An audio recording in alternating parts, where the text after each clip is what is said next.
¿Qué tal? Vamos a meternos de lleno en esto. Hoy vamos a diseccionar un artículo académico que sinceramente es fascinante. Es del economista José Luis Calva y aborda un tema absolutamente crucial: la historia macroeconómica reciente de México y, lo que es aún más importante, los monumentales retos de desarrollo que tiene el país por delante para poder integrar a sus futuras generaciones.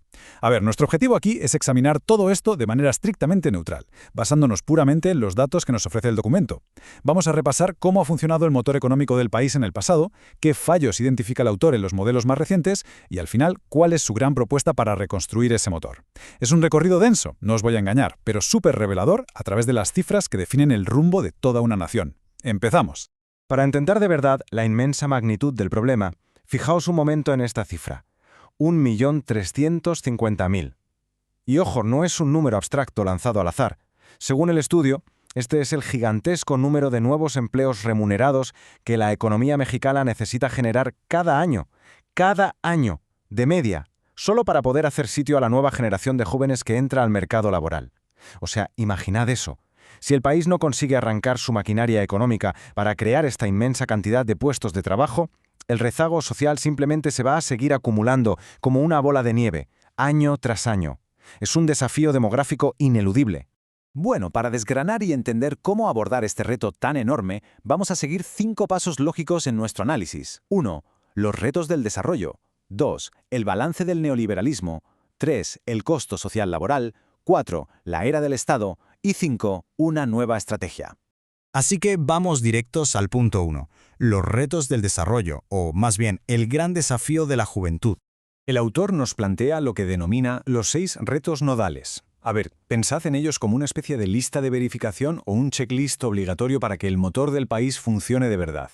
No se trata solo de generar empleos para los jóvenes, que ya de por sí es un trabajazo, sino de absorber todo ese desempleo encubierto, eliminar la falta de trabajos dignos, aumentar los salarios reales, erradicar la pobreza extrema y, como pilar fundamental, restablecer la cohesión social. El documento sostiene que, atención a esto, ninguno de estos puntos es opcional.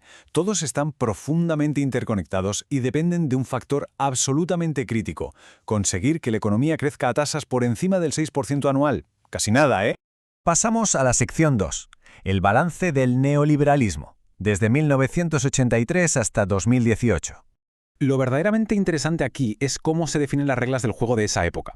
El autor señala que a partir de 1983, México adoptó a rajatabla lo que se conoce como el Consenso de Washington. Básicamente esto fue un paquete de políticas de libre mercado: apertura comercial súper acelerada, privatización de empresas públicas, desregulación por todas partes, una austeridad fiscal extrema y, por supuesto, tasas impositivas bajísimas para las rentas más altas.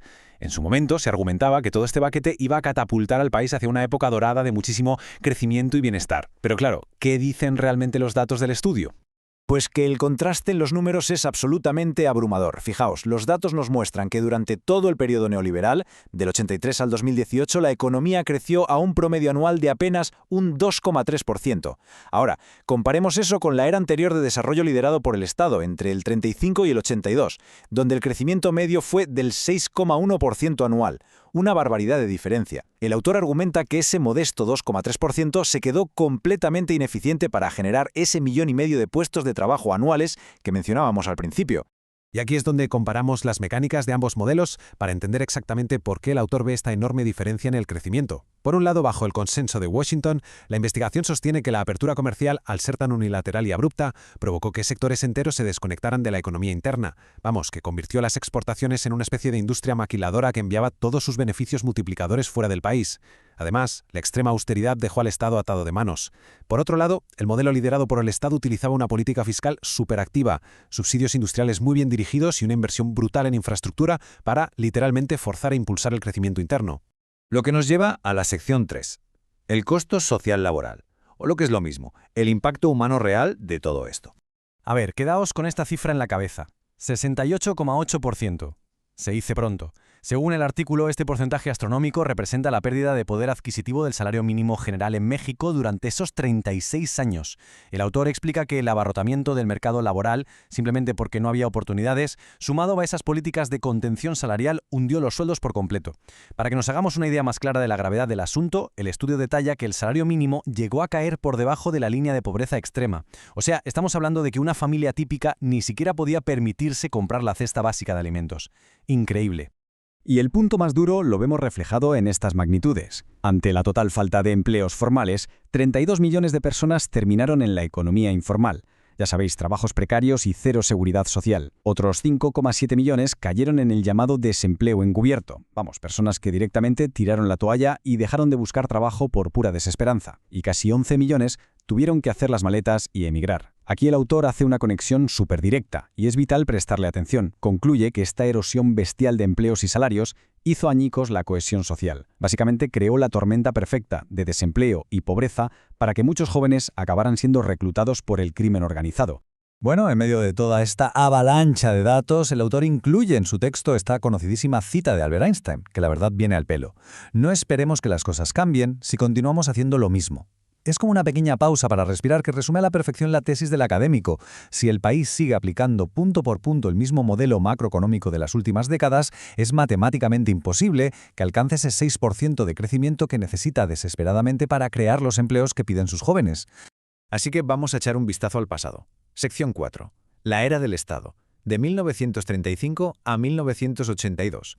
Vale, este recorrido histórico nos muestra que, aunque hubo un crecimiento espectacular del 6,1%, tampoco fue un camino de rosas, ni muchísimo menos. El autor detalla muy bien cómo esta era arrancó con fortísimas inversiones en recursos humanos e infraestructura, y luego pasó por el llamado desarrollo estabilizador, donde los salarios crecían y la macroeconomía se manejaba con bastante mesura. Pero, y el estudio es súper claro en esto, la cosa se torció por completo. Entre 1971 y 1982 todo se fue al traste. Se perdió completamente el norte y la prudencia. Empezaron a generar enormes déficits fiscales pagados con deuda externa y sobrevaloraron la moneda de forma irresponsable. El resultado, pues que nos llevó de cabeza al devastador colapso de la crisis de la deuda del 82, enterrando definitivamente este modelo.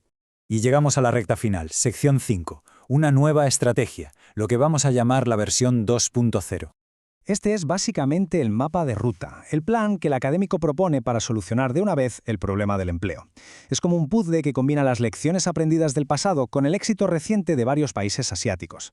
Paso 1. Restaurar la promoción industrial activa por parte del Estado, metiendo dinero fuerte en educación, salud e infraestructura. Paso 2.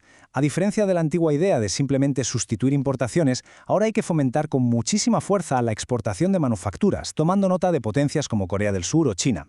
Y el paso 3, que yo diría que es el más vital de todos para no repetir el desastre de los años 70, mantener una prudencia macroeconómica absoluta. O sea, sí a las políticas activas, pero financiadas con cabeza y responsabilidad. Nada de sobrevaluar la moneda ni endeudarse a lo loco. Y bueno, llegados a este punto, toda la evidencia del texto nos pone frente a esta gran pregunta final. ¿Es realmente posible dar este giro histórico tan brutal para el futuro económico de México? Hemos repasado datos que asustan. Esa necesidad de más de 1 millón de empleos al año, los clarísimos límites del modelo reciente y las duras lecciones del pasado. Lo que nos queda claro a la luz de este análisis es que reconstruir el motor económico para sostener a toda esta nueva generación va a exigir muchísimo más que un par de pequeños ajustes. Va a requerir una transformación estructural muy valiente, pero a la vez tremendamente disciplinada. ¿Tomará el país este camino? Esa es exactamente la reflexión con la que os dejamos hoy. Muchísimas gracias por acompañarnos en este análisis y hasta la próxima.